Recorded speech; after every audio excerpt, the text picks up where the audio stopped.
simulan na agad natin ang balitaan ngayong umaga. Narito ang malalaki at makabuluhang balita ngayong araw.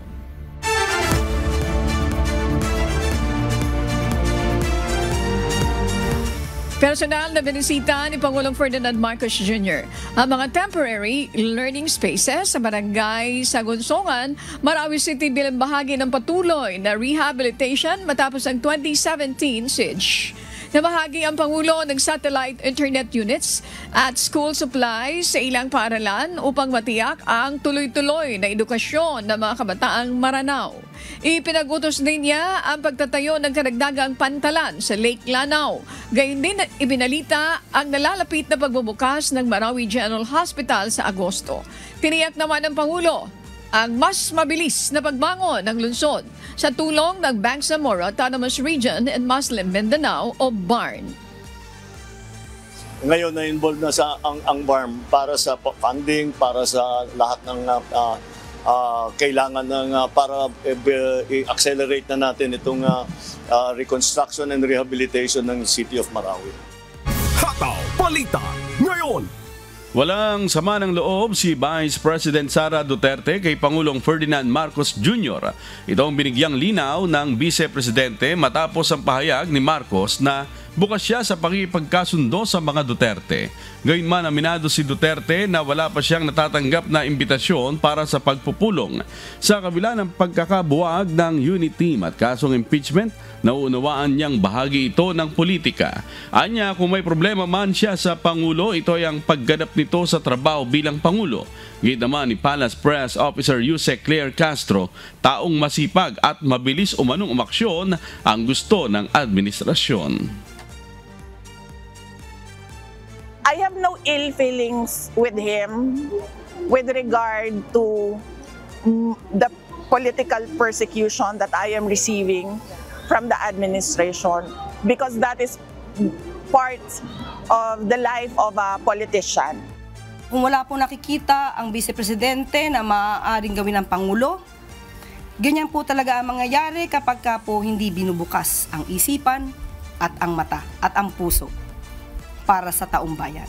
So, kung hindi po talaga siya makikinig at hindi niya po titignan ang mga records na nangyayari sa gobyerno, wala po talaga siyang malalaman. Hataw Balita ngayon! Iginiit ni Vice President Sara Duterte na politically motivated ang ginawang pag-aresto sa kanyang amang, si dating Pangulong Rodrigo Roa Duterte. Bahagi ito na ng kanyang naging talumpati sa isinagawang Free Duterte Now rally sa Australia. Tinatayang higit 1,000 mga Pilipino ang dumalo sa Free Duterte Now rally mula naman sa iba't ibang bahagi ng Australia. Kabilang sa mga nakilahok ang mga Pilipino mula sa Sydney, Canberra, Adelaide, Brisbane at Darwin. Ito na ang kanilang ika-4 na pagtitipon at minarapat nila ang anyayahan mismo si VP Sara. Nauna nang sinabi noon ni Pangulong Ferdinand Marcos Jr. na ipinatupad lang nila ang warrant of arrest para sa dating Pangulong Duterte. It is clearly politically motivated. Panahon yon ng kampanya. Panahon yon na nagsisimula si Pangulong Duterte lumabas para mangampanya sa kanyang kandidato ng PDP. At dahil meron tayong insecure na administration na ang gusto gawin ay magturo ng ibang tao sa kawalan at kamalian nila, ay hinila nila si Pangulong Duterte para hindi siya makakampanya para sa kanyang mga kandidato. Hataw Balita ngayon! Naniniwala si Manila 3rd District Representative Joel Chua na dapat hintayin muna ang resulta ng impeachment trial bago sampahan ng kaso sa korte si Vice President Sara Duterte. Kaugnay ito ng direktiba ng Ombudsman sa BP at iba pang respondents hinggil sa aligasyon ng mali umanong paggamit ng confidential funds ng OBP at DepEd. Samantala, ayon kay Iloilo 3rd District Representative Lawrence Defensor, maaring magkasabay ang impeachment trial at criminal case. Itinuring namang complainant ni Ombudsman Martires ang committee report ng Kamara na nag-ugat sa legislative inquiry sa confidential funds. Pagtitiyak ni BP Sara, inihahanda na ng kanyang mga abogado ang sagot sa direktiba ng Ombudsman. It will affect public opinion on the case, but it will not affect the impeachment if the evidence will be received by the senator judges, and the public again will be swayed once the evidence is presented. Ang pagkakaalam ko po doon po sa kanilang mandato ay dapat antayin muna yung maging resulta ng impeachment bago ma-file yung mga kaakibat na kung sakasakaling mai-impeach yung Vice Presidente, saka pa lamang. So, may ipa-file yung mga iba pang mga charges, no? Hataw Balita ngayon. Inaasahan na ng House Prosecution Panel ang prayer for dismissal ni Vice President Sara Duterte para kay House Prosecutor Manila 3rd District Representative Joel Chua. Normal na proseso ang impeachment reply ni BP Sara. Git naman ni Attorney Antonio Bucoy, tagapagsalita ng House Prosecution Panel, hindi nararapat ng tugon na inihain ng kampo ni BP Sara sa impeachment court. Nakatanggap ng kopya ng sagot ni Vice President Duterte sa writ of summons ng Senate Impeachment Court ang House of Representatives ilang minuto bago mag-alas 4 ng hapon kahapon. Sa nasabing dokumento, pinadidismiss ng kampo ni BP Sara sa Impeachment Court ang impeachment complaint dahil paglamag umano ito sa 1-year bar ng saligang batas na paghahain ng iisang impeachment case laban sa impeachable official. Ayon kay Attorney Princess Abante, spokesperson ng Kamara, delivered ang dokumento sa Kamara ng isang mensahero mula sa Fortune, Narvasa and Salazar Law Firm ang bumubuo sa defense team ni BP Sara para sa impeachment trial. Yun naman po yung normal process dahil binibigyan sila ng non-extendable period of 10 days to file their answer, at kami naman ay bibigyan ng non-extendable period of 5 days to submit our reply. Hataw Balita ngayon. Samantala, nananawagan si Pangulong Ferdinand Marcos Jr. ng mapayapang pag-uusap ng Israel at Iran upang hindi na lumala pa ang digmaan sa pagitan ng dalawang bansa. Tiniyak naman ng Malacanang na nakahanda ang pamahalaan na tumugon sa anumang magiging epekto ng gulo sa gitnang silangan. Nagpatawag na ng pagpupulong ang Pangulo kasama ang kanyang economic team para pagandaan ang pagsasara ng Strait of Hormuz na isa sa pinakamahalagang rutang pangkalakalan ng langis sa buong mundo. Ang panawagan din po ng Pangulo ay magkaroon po ng mapayapang pag-uusap at diplomasya para po maibsan ang lumalalang hindi pagkakasundo. Ang gustong iparating ng Pangulo, handa po tayo sa anumang mangyari at lahat po ng pangangailangan ng taong bayan ay tutugunan po ng pamahalaan. Hataw Balita ngayon. Tiniyak ng Department of Migrant Workers ang mga embahada ng Pilipinas sa Middle East na nakahanda ng kanilang contingency plans anumang alert level ay ipataw sa Israel at Iran. Regular din ang assessment sa mga bansa sa Middle East, hindi lamang sa Israel upang lalo pang mapagbuti ang mga contingency plan sa gitna ng patuloy na paglala ng sitwasyon sa rehiyon. Sa ngayon, ayon sa mga overseas Filipino workers na nasa Israel, nag-uunahan na sila sa pagpunta sa mga bomb shelter dahil sa tumitinding sitwasyon. Actually, we not only react, we anticipate scenarios where we take the necessary action to protect our nationals. We have contingency plans in place that include the scenarios. So that it will be the basis of the alert levels that we will be announcing. Wala kaming sariling shelter, nakikiano lang kami sa public shelter. Pag may nag-aalarm sa cellphone namin, lalabas na kami, uunahan na namin yung bago mag-siren, kailangan nasa loob na kami ng public shelter dahil sobrang dami talaga naming tao doon. Sobrang daming tao. Ngayon kung mag-antay ka ng siren bago ka papasok, mag-aagawan kayo sa pinto. Nandyan na yung mga disgrasya. Hataw Balita ngayon. Hindi kasamang bibigyan ng fuel subsidy ng pamahalaan ang mga jeep na hindi sumali sa franchise consolidation sa ilalim ng modernization program ng gobyerno ayon sa Land Transportation Franchising and Regulatory Board o LTFRB.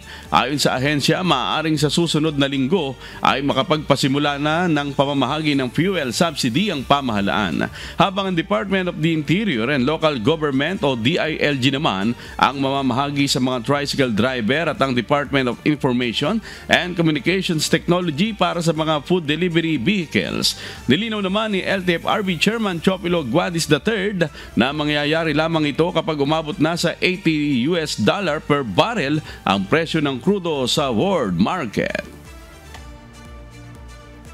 Pag hindi ka consolidated naman ngayon, technically, hindi ka na rin kasi mapaparehistory. So, technically, quorum ka. So, you will not be a beneficiary po na ibibigay ng pamahalaan. But we're only talking of public utility jeeps. Hataw Balita ngayon. Pumayag ang mga oil industry company na magpatupad ng staggered o utay-utay na fuel price adjustment bunsod ng gulo sa pagitan ng Israel at Iran. Ayon kay Department of Energy Officer in Charge, Sharon Garin. Nakipag-usap sila sa mga oil industry players kahapon at naging positibo ang tugon ng mga ito sa layuning maibsan ang epekto ng fuel price adjustment sa mga consumer. Layon ng hakbang na gawing mas mahaba ang panahon ng adjustment sa pagtaas ng presyo ng mga produktong petrolyo. Hinihikayat din ng DOE ang mga kumpanya ng langis na dagdagan ang kanilang mga retail station na nagbibigay ng mga fuel discount. Ngayong araw, makikipagpulong ang DOE, the Department of Transportation at Department of Agriculture upang pag-usapan ang plano sa pamamahagi ng fuel subsidy. Sa ngayon, umabot na sa $75 per barrel ang presyo ng langis sa world market. Kapag umabot ito sa $80 per barrel, obligado ang gobyerno na mamigay ng fuel subsidy. Hataw Balita ngayon. Nag-anunsyo ang mga kumpanya ng langis na 2 beses silang magtataas ng presyo ng gasolina, diesel at kerosene ngayong linggo dahil sa epekto ng tensyon sa Middle East. Mula ngayong Martes, June 24, magtataas ng 1.75 pesos ang kada litro sa gasolina, 2.60 pesos sa diesel at 2.40 pesos sa kerosene ang Caltex, Petron, Sea Oil at Shell. Kaparehong taas presyo ang gagawin ng mga nasabing kumpanya sa Huwebes, June 26. Ayon sa Department of Energy, staggered ang taas presyo para hindi masyadong mabigatan ng publiko lalo na't sunod-sunod na ang oil price hikes nitong mga nakaraang linggo. Nabanggit naman ni Pangulong Ferdinand Marcos Jr. na nakahanda ang gobyerno na magbigay ng fuel subsidy bilang tugon sa pagtaas ng presyo. Hataw Balita ngayon.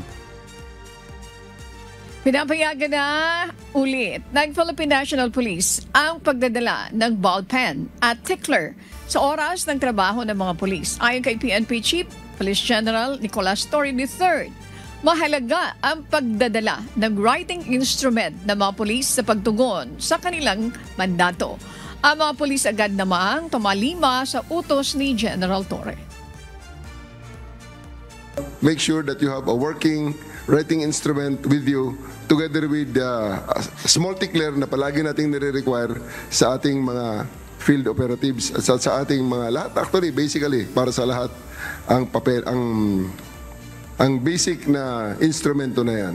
Bilang pulis kasi, lahat inoobserbahan namin. Bilang trabaho po kasi namin yun, di ba?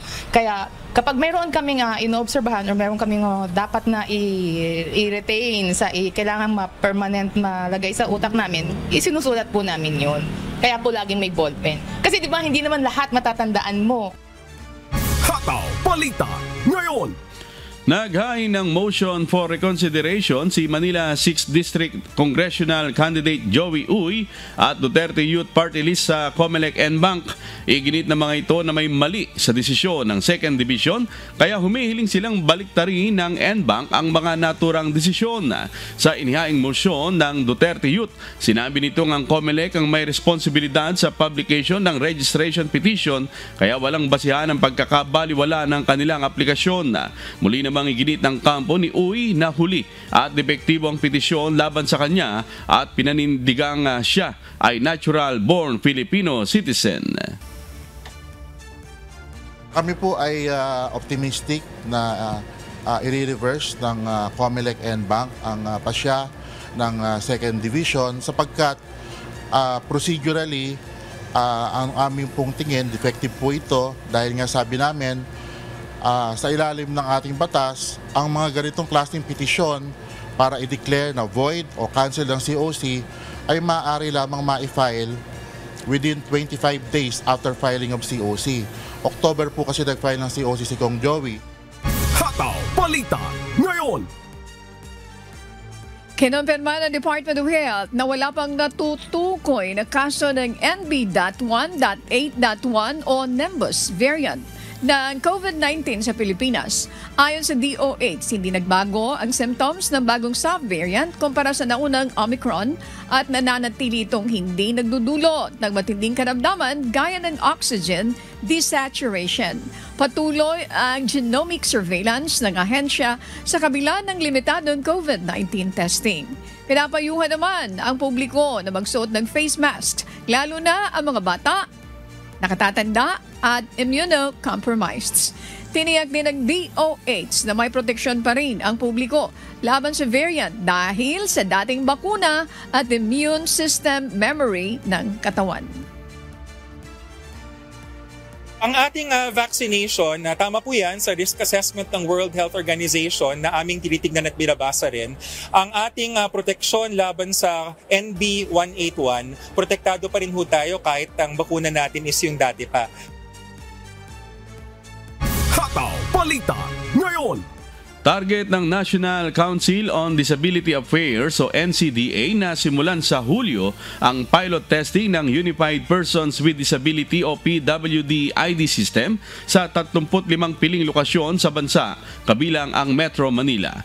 Layunin ng bagong sistema na magkaroon ng iisang disenyo at issuing authority ng PWD ID upang maiwasan ang pamimeke at mapadali ang pag-verify sa mga establishmento.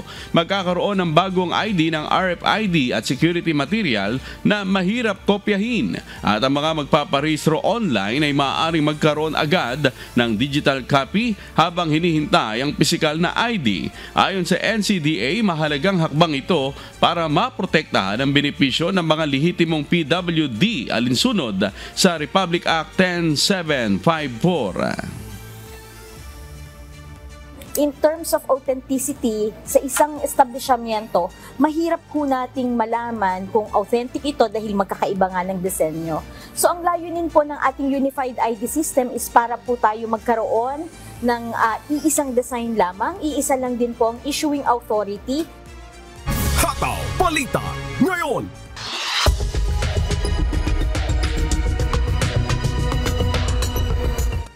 Good morning, Kuya. Good morning, Sherwin at Annie at sa ating mga taga-subaybay. Naghahanda ang bansang New Zealand sa pandaigdigang epekto ng lumalalang digmaan sa pagitan ng Iran at Israel.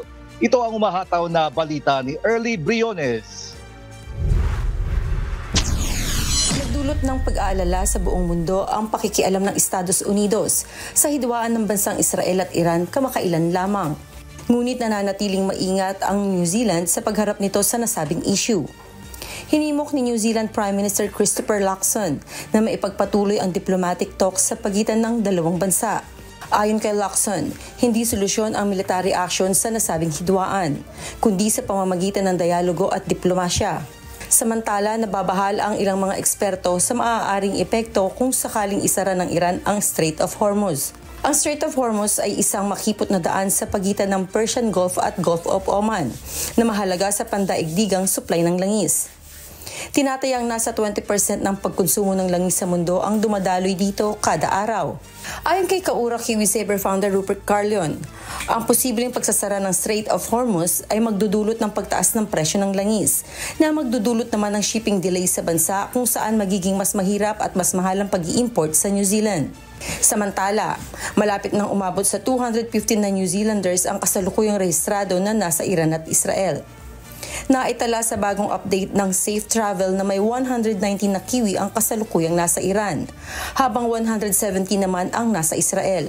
Patuloy na nananawagan si New Zealand and Foreign Minister Winston Peters sa mga Kiwis na nasa Iran at Israel na kung maaari ay umalis na sa mga nasabing bansa.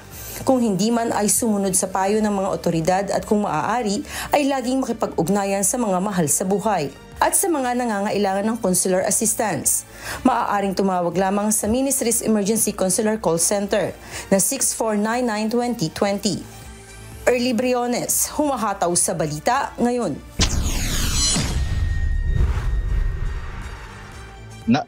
Naglabas ang US State Department ng isang bihirang worldwide caution alert na nagbabala sa mga American citizen tungkol sa posibleng pagsiklab ng kaguluhan at hirap sa pagbiyahe, mga pagkilos at mga banta sa mga interes ng Amerika sa buong mundo matapos ang pag-atake sa nuclear facilities ng Iran. Ito ang umahataw na balita ni Klein Sinka. Dulot ng pagkaantala sa biyahe ang labanan sa pagitan ng Israel at Iran dahil sa pansamantalang pagsasara na himpapawid sa rehiyon ng Middle East. Dahil dito, nananawagan sa US State Department Secretary Marco Rubio sa mga Amerikano na magkaroon ng ibayong pag-iingat. Bunsod na rito ng posibleng paghihiganti ng Iran batay sa pahayag ng Islamic Revolutionary Guard Corps ng pag-atake nito sa mga base militar ng US sa nasabing bansa. Sa isang emergency session ng United Nations Security Council noong linggo, idiniklara ni Iranian Ambassador Amir Said Iravani na nakadepende sa kanilang sandatahang lakas ang tugon ng Tehran. Nagpaalala naman ng US State Department sa mga Amerikano na nasa iba't ibang panig ng mundo na makinig sa mga babalaan ng bawat bansa at manatiling alerto. Ito ang kauna-unahang global alert mula pa noong Oktubre 2023 matapos sa mga pag-atake ng Hamas mula sa Gaza. Klein Sinka, humahataw sa balita ngayon. Nagludsa ng missile attack ang Iran sa mga base militar ng Amerika sa Qatar at Iraq Lunes ng gabi bilang tugon sa naunang pag-atake ni US President Donald Trump sa nuclear sites ng Iran. Narinig ang pagsabog sa Doha kung saan matatagpuan ang pinakamalaking base sa Middle East. Bilang pag-iingat, isinara ng Qatar, Kuwait, Bahrain at United Arab Emirates ang kanilang airspace matapos ang pag-atake. Mariing kinindina ng Qatar ang aksyon ng Iran at iginiit na nananatili ang karapatan ng Qatar na tumugon sa naturang agresyon alinsunod sa international law. Samantala, naglabas ng advisory ang Philippine Embassy sa Qatar para abisuhan ng mga Pilipino na manatili sa mga shelter bilang pag-iingat sa lumalalang gulo. Hataw Balita ngayon. Nanawagan si Prime Minister Mark Carney ng agarang diplomatikong solusyon sa halip ng pag-atake sa Iran gaya ng isinagawa ng Estados Unidos. Ito ang umahataw na balita ni Erica Luzong. Nagsalita na ang punong ministro ng Canada na si Mark Carney ukol sa kinakailangang agarang negosasyon upang maiwasan ang mas malawak na digmaan sa gitnang silangan kasunod ng pag-atake ng mga American B-2 bombers sa Iran. Sinabi rin ni Foreign Affairs Minister Anita Anand, hindi dapat magkaroon ng nuclear weapons ang Iran na nagiging banta sa seguridad ng mundo. May ilang nagpahayag ng suporta kay US President Donald Trump sa nais nitong makamit ang kapayapaan, ngunit nagbabala ng mga posibleng trahedya kung hindi makikipagtulungan ang Iran. Samantala, nakatakdang pumunta ang Canadian leader sa Brussels, Belgium upang pirmahan ang EU-Canada Security and Defense Partnership Agreement kasabay ng pagdalo sa NATO Leaders Summit sa The Hague. Inaasahan na pangunahing tatalakayin sa NATO Summit ang suporta ng US sa Israel sa pag-atake sa mga pasilidad ng nuklear sa Iran. Erika Luzong, humahataw sa balita ngayon. At yan po mga balita mula sa iba't ibang panig ng mundo mula po dito sa Maryland, USA. Ako si James Montuyan. Magandang araw po sa ating lahat. Ngayong umaga, makakapanayam natin ang punong barangay na si Ginoong Luciano Salangsang para alamin ang kalagayan ng mga residente, ang kanyang mga constituents dito. Good morning po, Chairman Salangsang. Thank you for joining us this morning. Good morning po. Maraming salamat po. Lapit lang po kayo, Kap, sa microphone. Magandang umaga. Ayan. Okay, this is my first time in Minalin. Ayan, dito sa lugar nyo. Kap, balitaan nyo nga kami. Ilan ba ang residente mo dito, ang population ditong barangay nyo po? Ang population namin dito sa Santa Rita ay 5,000, 5,100, ganoon po. Okay. Pero balita ko, itong medical mission na mayroon ngayon ay hindi lang para sa barangay mo. Kasi nabalitaan yata yung ibang barangay. Ano yung karating na barangay na ini-expect din mamaya rito? Ang aming kasing barangay ay magkatabi lang ng San Pedro. Kaya ang mga dating dito, hindi lang taga Santa Rita at pupunta din ng taga San Pedro Sagrado. Kaya malaking tulong sa amin to na nagbigay kayo ng medical mission dito sa amin. Ayan. So lalabas ka, ayan, mga kasambahay, Minalin yung barangay nyo at saka isa pang barangay. Opo. Ang mabibiyayaan ng medical mission na ito ngayong umaga dito po sa Barangay Santa Rita, Minalin, Pampanga. Ano yung mga pangunahing serbisyong medikal na ini-extend naman ng LGU ng barangay ninyo po so far doon sa mga residente? Ang mayor namin ay na si Mayor Philip Nagit ay bumili po ng gamot, pamimigay sa mga senior citizen. Kaya tumutulong din kami, mga barangay, nakakabili po din sila ng konting gamot, pinamimigay din po. Ayan. So mga gamot, yung mga maintenance po ito na nakatatanda. Opo. Ayan. So, ibig sabihin, mayroon ka rin makukuha dito sa mga centers na ito. Siyempre naman, Kap, kahit na mayroon yan, kinukulang din naman, di ba po? Opo, kinukulang po talaga. Kinakapos din naman talaga, kaya kailangan ng tulong. Ayan. So, anong kalimitang maliban doon sa mga binibigay na mga gamot para doon sa mga nakatatanda? Alam natin yung mga maintenance yan. Doon po sa mga experience nyo, anong kalimitang idinudulog na sakit ng mga residente nyo? Dito sa mga bata ay laging may sipon, lagnat, ganun lagi ang yung matanda naman yung maintenance nila, yung mataas ang presyon. Opo. Balita ko din, laging binabahaba itong lugar nyo po. Opo, kaya nakikita nyo po ngayon may sandbag dito sa tabi natin. Naghahanda po kasi yung mayor namin para pag may huminging sandbag, linalagay sa mga malalalim na lugar. Opo, nakita ko nga may mga nakabalot ditong sandbag. Ibig sabihin, Kap, gaano taas ang baha dito sa lugar nyo? Ngayon po kasi dati mataas ang tubig dito. Ngayon kasi halos nataasan na yung daan, yung hindi pa nagawan daan, yun ang naman bumaba yung papunta sa mga bahay. Gaano ka taas po yan? Kumisa na 2 feet, 1 feet gano'n. Naku po! Malalim. Malalim na po. Diba? Malalim yun. O sige. So, doon sa pangangailangan ng mga residente, sa gamot, syempre, nagkukulang yan. Kahit na pinoprovide ng LGU, mayroon kayo doon sa barangay, kapos naman talaga po yan. Kapos po. Kaya malaking pasalamat po namin na dumating po dito ang medical mission na ito. Ayan, medical mission na ito sa pangunguna ng aming Kuya Daniel Rason at ang Members Church of God International. Alam mo, Kap, napakalaking bagay ito dahil nandito ito sa lugar mo. Napakaraming nagre-request kay Kuya ng mga medical missions kasi yung medical mission po na ipinagkakaloob ng UNTB, ng MCGI, hindi lang po ito sa Pilipinas, maging sa iba't ibang mga bansa. Kaya Kap, maraming salamat. Isa po kayo sa mayroon isasagawang medical mission. O anong gusto mong sabihin sa mga constituent mo at sa karatig na barangay po? Papasalamat po ako sa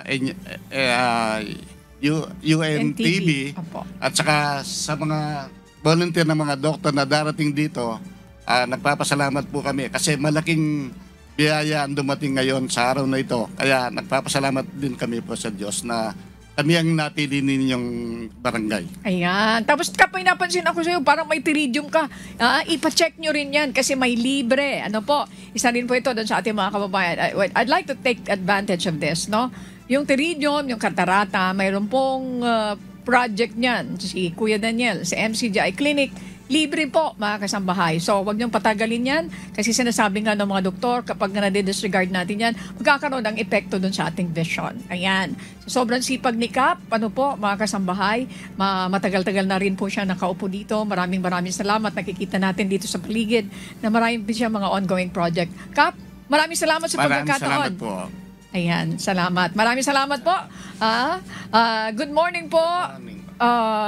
Sa ating Barangay Chairman, Luciano D. Salansang, ang Barangay Chairman ng Barangay Santa Rita, Minalin, Pampanga. Mayapa-yapak!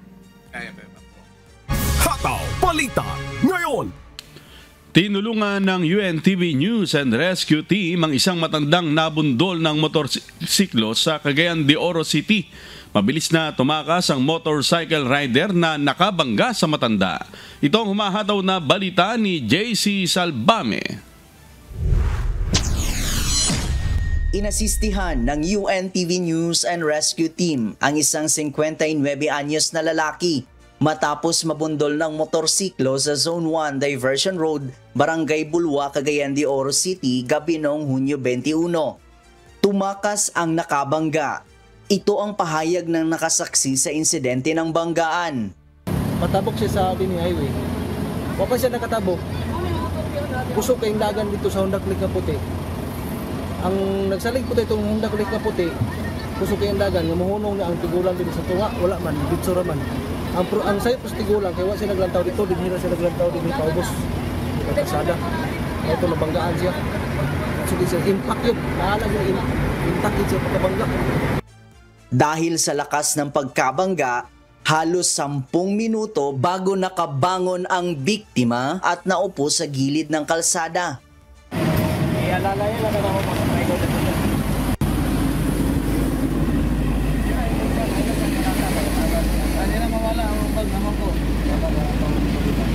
Iniinda ng biktima ang pananakit ng kaliwang bahagi ng katawan at may gasgas sa ulo at kaliwang paa. Basta walay sakit? Kaya sir, walay sakit? Walay sakit? Sakit yung bagtan? Nahitan ron, Lord. Ako pa na-interview kung nag-aasa ka siya kay di pa man siya makatugan kung asay siya nagpuyo kay siguro kaya feeling ron kung naman pa na hindi pa sa kasabot kaya kung sa itabo siya mga taon-taon siguro ato rin mapakutana basin mapadumdum sa kung nag-aasagit siya. Sa isinagawa ng UNTV News and Rescue Team na assessment, maliban sa pamamaga sa paa at likod, nilapatan ng first aid ang biktima, nilinis ang mga sugat, nilagyan ng gasa at inaplayan ng cold compress ang namamagang paa. Itinurn over ang biktima sa mga otoridad para sa kaukulang investigasyon at tulong. JC Salvame, humahataw sa balita ngayon.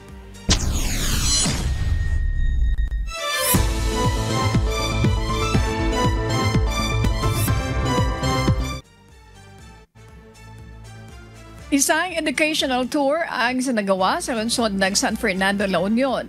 Nanilahukan naman ang mga batang edad 8 hanggang 12. Layunin nito maipakita sa kanila ang kasaysayan, kultura at kalikasan ng lungsod. Tinawag ang aktibidad na Sursuro Tiubing. Ito ang umahataw na balita ni Toto Fabros. Masayang sumabak sa isang makabuluhang paglalakbay ang ilang kabataang edad 8 hanggang 12 taong gulang mula sa lungsod ng San Fernando, La Union. Sa ilalim ng programang Sursur Tubing, isang educational tour kabilang sa mga binisita ng mga bata ang Bakawan Boardwalk, Carlatan Watchtower, Botanical Garden, Machu Temple, Pindangan Ruins, Science Centrum at Sanitary Landfill. Dito mas lalo nilang naunawaan ang kahalagahan ng kasaysayan, kalikasan at agham sa kanilang lokal na komunidad. Ang mga 2024 City Youth Official ang nagsilbing gabay at tagapagturo sa bawat destinasyon. May mga lecture at interactive activity na inilaan upang mapakinabangan at masaya ang pagkatuto ng mga bata. Ang pangalan ng proyekto ay Hango sa Ilocano Sursur, na ang ibig sabihin ay to explore, abang to learn naman ang suro. Naging posible ang proyekto sa pagtutulungan ng Local Youth Development Office, Local Economy and Business Development Office, City Environment and Natural Resources Office, City Library at City School Division Office. Toto Pabros, humahataw sa balita ngayon. Nakakatuwang eksena mula sa Masbate ang agaw pansin sa milyong netizens. Isang baka kasi mula sa binakurang bahagi ng Matayong Lagoon sa Katayngan, Masbate ang nakawala. Isa ito sa mga bakang dapat ay huhulihin sa palarong Juego del Toro na nilahukan ng mga kawani ng DRRM ng Bicol. Si Cecil Cruz humahataw. Nag-viral sa social media ang isang video kung saan makikitang nakatakas ang isang baka mula sa binakurang bahagi ng Matayong Lagoon sa Katayngan, Masbate at diretso itong tumakbo papunta sa dagat. So yung baka dumaretso sa dagat at ito nga po lumangoy. Ang tagpong ito ay bahagi ng Juego del Toro, isang tradisyonal na laro ng Rodeo Festival na ngayong taon ay isinagawa sa Bagat Dagat Festival 2025. Dito lumahok ang mga tauhan mula sa iba't ibang disaster risk reduction and management offices sa Bicol Region. Kuwelang-kuwela sa netizens ang kakaibang sea adventure ng baka. Umabot na sa mahigit 23 million views ang video ni JM Nga Vlogs, isang Masbateño vlogger na siyang nakakuha ng drone footage ng viral moment. Sa video, makikitang halos 2 kilometro rin ang nalangoy ng baka. Mabuti na lamang at naroon ang Coast Guard Masbate. Agad nilang respondihan ang insidente dahil sakto silang nagpapatrolya sa lugar. Tumagal ng halos 30 minuto ang rescue operation dahil sa matinding pagpupumiglas ng baka, lalo na't nakainom pa ito ng tubig dagat. Pero huwag mag-alala, ligtas ang ating baka. Ayon sa mga eksperto, natural swimmers ang mga baka at kaya nila mag-float at gumamit ng limbs na parang paddles. Nakakatulong pa ang taba ng katawan nila para manatiling lumulutang. Nagsimula man sa tensyon, nauwi ito sa tawanan at pagmamalasakit. Ngunit sa likod ng viral video may paalala rin. Paano nga ba natin tinatrato ang mga hayop sa mga ganitong okasyon? Sa dulo, ang kwento ng bakang nag-swimming ay hindi lang basta aliw, kundi paalala rin na kahit ang hayop, naghahanap din ng safe place. At syempre, maraming salamat kay JM Nga Vlogs, Masbateño vlogger na nagbahagi ng kwelang sandali sa buong mundo. Cecil Cruz, humahataw sa balita ngayon.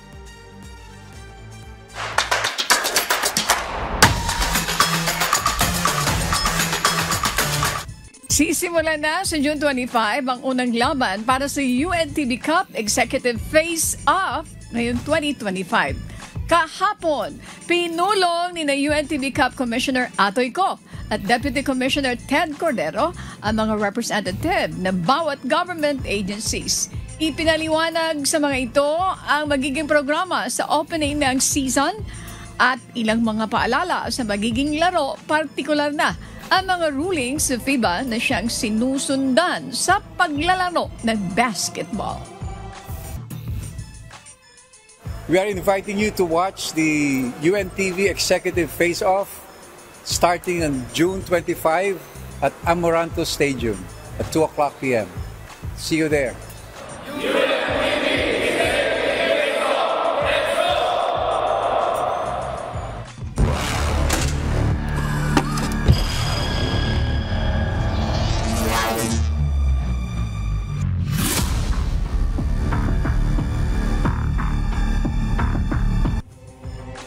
Nalalapit na ang pagtatapos ng ikatlong season ng UNTV Volleyball League, kaya't binigyang pagkilala ang mga natatanging koponan at individual na nagpakitang gilas sa buong season. Si Jed Neresina, humahataw.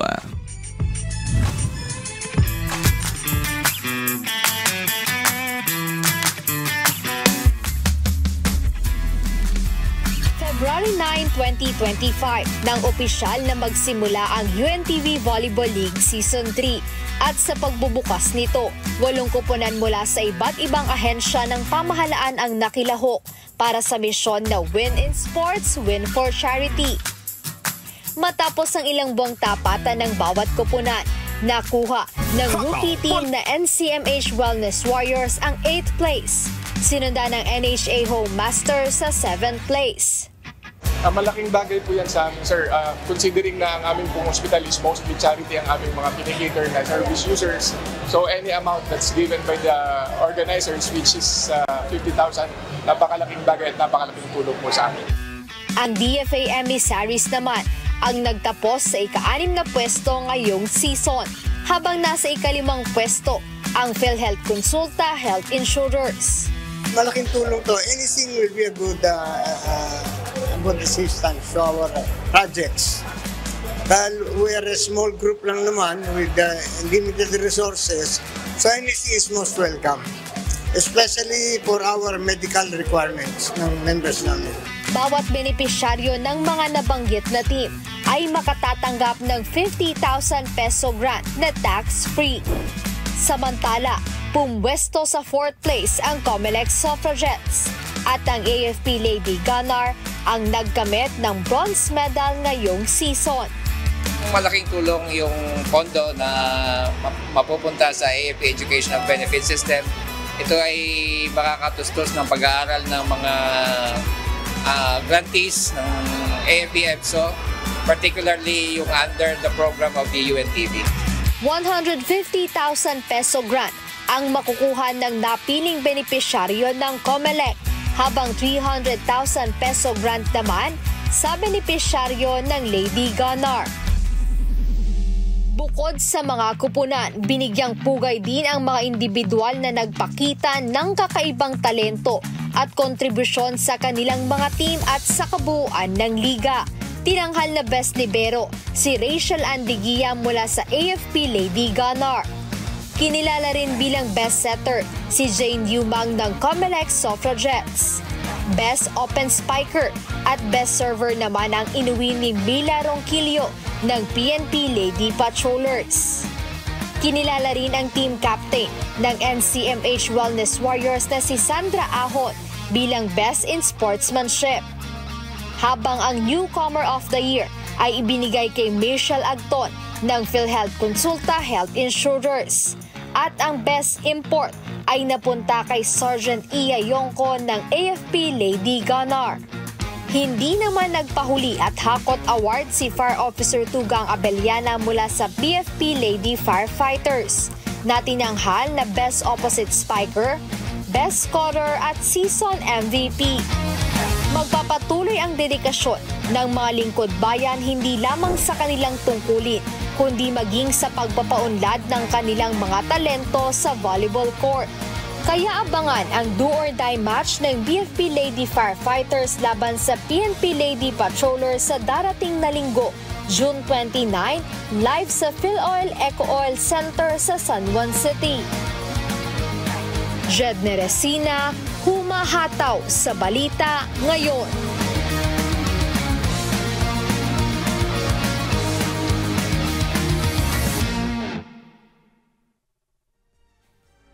Ang ganda ng laban niya, Ani, nung nakaraang linggo ng BFP tsaka ng PNP.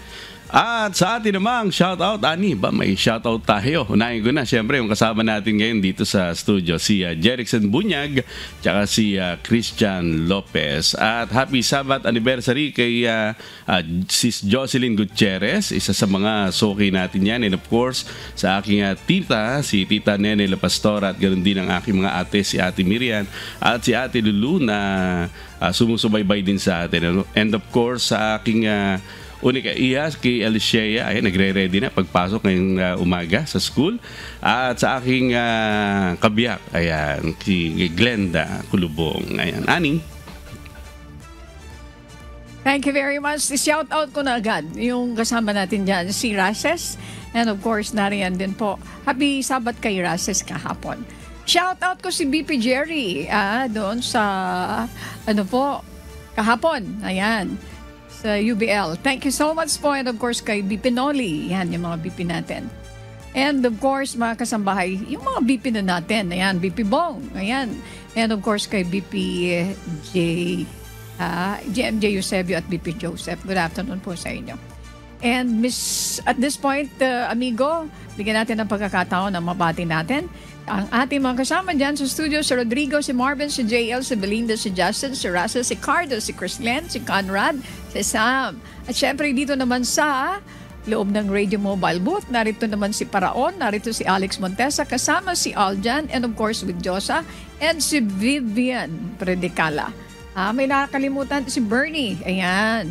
At syempre, kasama natin sa social media, si Flor. At antabay na po kayo mamaya ng konti. Yan. Si Ana, si Moymoy, si Grace Casin, si Mon Hoxon, ayan, si Victor Cosari, si Derek Rene, at sa inyong lahat dyan, Cardo. Ayan, si Cardo. Sino pa ba yung hindi natin nabate? Of course, mga kasambahay, si Luel, kasama si Arian, yung ating mga kasama sa IT. Luel, Joy, and of course si Ronald. Sa IT, sino pa? Maliban kay Cardo, yan, Arian. Si Lawrence, ayan, si Chrislen. Nabanggit ko ba siya kanina? Sino pa? Mayroon ka pang ihahabol? Si Adet, syempre, hindi natin kalilimutan. At ang mga doktor na pupunta na ngayong umaga dito sa medical mission, mga doktor ng MCGI, maraming salamat at ganoon din yung mga medical staff. Attorney Ruth Soriano, ang ating Vice President, and of course kay Attorney Mel, lagi pong nanonood. And of course, ang Public Service Department, ayan, Miss Lynn and Miss D, magandang umaga po sa inyo. At syempre si Dayan Kainya, nakasama natin ngayon dito. Maraming salamat. Again, mga kasambahay, balik ko sa inyo. Baka mayroon pa kayo naiiwan ng mga shout-out dyan, amigo Sherwin. Oo, si Elena Yang ng Sinpong Taiwan, tsaka si Emma Chikuharan ng Japan, and of course kay Mami Beth Razon at kay Edad, and syempre kay Kuya Daniel at Ate Arlene. At ganun din sa ating mga taga-subaybay sa buong Pilipinas at sa iba't ibang panig ng mundo. Ganun din sa mga tagapakinig ng Hataw Balita ngayon sa Radyo La Verdad 1350. Patuloy po namin kayong inaanyayahan sa isinasagawang mass indoctrination ng MCGI. Day number 7 na po tayo, mamayang alas 7 po ng gabi sa official MCGI social media accounts. Kabilang po ang MCGI channel, ang official YouTube channel ng Members Church of God International. Patuloy din po namin kayong inaanyayahan na makiisa sa Global Prayer for Humanity tuwing Lunes hanggang Biyernes alas 9:30 ng gabi. Ito po ay nakastream ng live sa lahat ng MCGI social media accounts. Ang Global Prayer for Humanity ay bukas po sa lahat, anuman ang inyong relihiyon o lahi. Mga kasambahay, kung may mga storya po kayong nais balikan sa Hataw Balita ngayon, pwede nyo po itong muling mapanood sa aming official social media account. Magtungo lamang po sa UNTV News and Rescue YouTube channel at i-click ang subscribe button. Kayo din po sa aming Facebook at TikTok accounts, mapapanood nyo rin po rito ang iba pang news programs ng UNTV, pati na po ang ibang video na nag-iisang public service channel. Kaya tara na! Subscribe, like, and share. At sa aming ibabahaging mga salita ng Diyos na ating sandigan, mula sa unang Juan, Kapitulo 1, talatang 6. Kung sinasabi nating tayo'y may pakikisama sa Kanya, at nagsisilakad tayo sa kadiliman, ay nangagbubulaan tayo at hindi tayo nagsisigawa ng katotohanan.